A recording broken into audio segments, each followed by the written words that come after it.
नमस्कार, मी वर्षा सावंत. स्वागत आहे आपले लोकशाही भारत न्यूज मध्ये. आजच्या दिवसभरातील घडामोडींचा आढावा घेणार आहोत.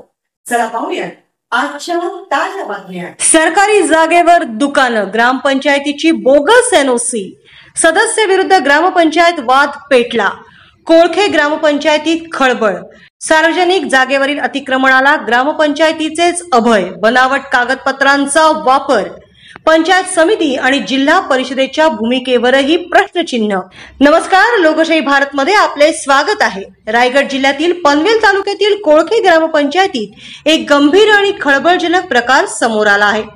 ग्रामपंचायतीच्या सार्वजनिक जागेवर काही दुकानं थाटण्यात आली आहेत आणि या अतिक्रमणाला खुद्द ग्रामपंचायतीनेच कथितरित्या ना हरकत दाखला म्हणजे एनओसी दिली आहे.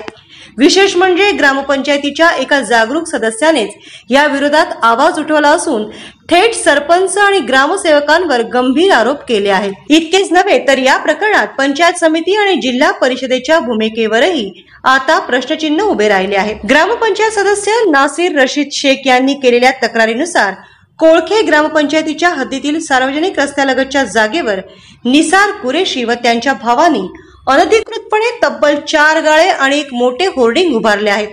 धक्कादायक बाब म्हणजे या अतिक्रमणाला ग्रामपंचायतीने एका संशयास्पद ठराव मंजूर करून ना हरकत दाखला दिला आहे.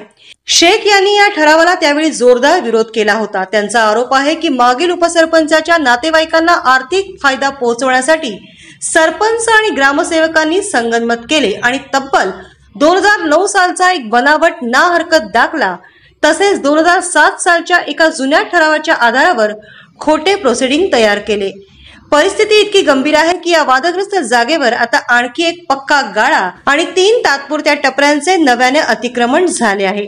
या गंभीर प्रकरणावर न्याय मिळवण्यासाठी नासिर शेख यांनी 6 ऑगस्ट 2024 रोजी पनवेल पंचायत समितीकडे तक्रार दाखल केली होती.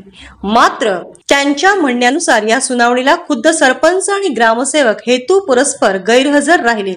या व्यतिरिक्त त्यांनी गटविकास अधिकारी आणि विस्तार अधिकारी यांच्या भूमिकेवरही प्रश्नचिन्ह उपस्थित केले आहे. शेख यांचा आरोप आहे की या दोन्ही अधिकाऱ्यांनी वस्तुस्थितीची योग्य पडताळणी न करता केवळ दिशाभूल करणारा अहवाल रायगड जिल्हा परिषदेला पाठवला. आता नासिर शेख यांनी रायगड जिल्हा परिषदेवरही गंभीर आरोप केले आहेत. त्यांच्या म्हणण्यानुसार जिल्हा परिषद देखील या प्रकरणात योग्य तो अहवाल देण्यास टाळाटाळ करत आहे आणि दप्तर दिरंगाईच्या नावाखाली हे गंभीर प्रकरण दाबण्याचा प्रयत्न करत आहेत. यामुळे संतप्त झालेल्या नासिर शेख यांनी संपूर्ण प्रकरणाच्या उच्चस्तरीय चौकशीची मागणी केली आहे. लोकशाही भारतशी बोलताना नासिर शेख यांनी स्पष्टपणे सांगितले की या संपूर्ण प्रकरणात प्रशासकीय पातळीवर मोठे संगनमत आणि भ्रष्टाचार झाला आहे हे उघडपणे दिसत आहे. जर तातडीने यावर योग्य कारवाई झाली नाही तर हे प्रकरण लोकायुक्त आणि गरज पडल्यास न्यायालयात घेऊन जातील. त्यांच्या मते हा केवळ सार्वजनिक जागेच्या अतिक्रमणाचा प्रश्न नाही तर हा भ्रष्टाचार आणि मनमानी कारभाराचा गंभीर मुद्दा आहे. या संपूर्ण प्रकरणावर कोळखे ग्रामपंचायत आणि संबंधित प्रशासकीय अधिकाऱ्यांची अधिकृत बाजू जाणून घेण्यासाठी लोकशाही भारतच्या प्रतिनिधींनी संपर्क साधण्याचा प्रयत्न केला. मात्र अद्याप त्यांची कोणतीही अधिकृत प्रतिक्रिया मिळू शकलेली नाही. कोळखे ग्रामपंचायतीतील हा वाद आता अधिकच चिघळण्याची शक्यता आहे. एका बाजूला ग्रामपंचायतीच्या सदस्याचे गंभीर आरोप आहेत तर दुसरीकडे स्थानिक प्रशासकीय यंत्रणेवर दिरंगाई आणि दुर्लक्ष केल्याचा गंभीर संशय व्यक्त केला जात आहे. या संपूर्ण प्रकरणात सत्य काय आहे आणि या गंभीर आरोपानंतर दोषींवर काय कारवाई होणार याकडे आता सर्वांचे लक्ष लागलेले आहे. आजच YouTube वर लोकशाही भारत न्यूजला सबस्क्राईब करा आणि बेल आयकॉन दाबायला विसरू नका.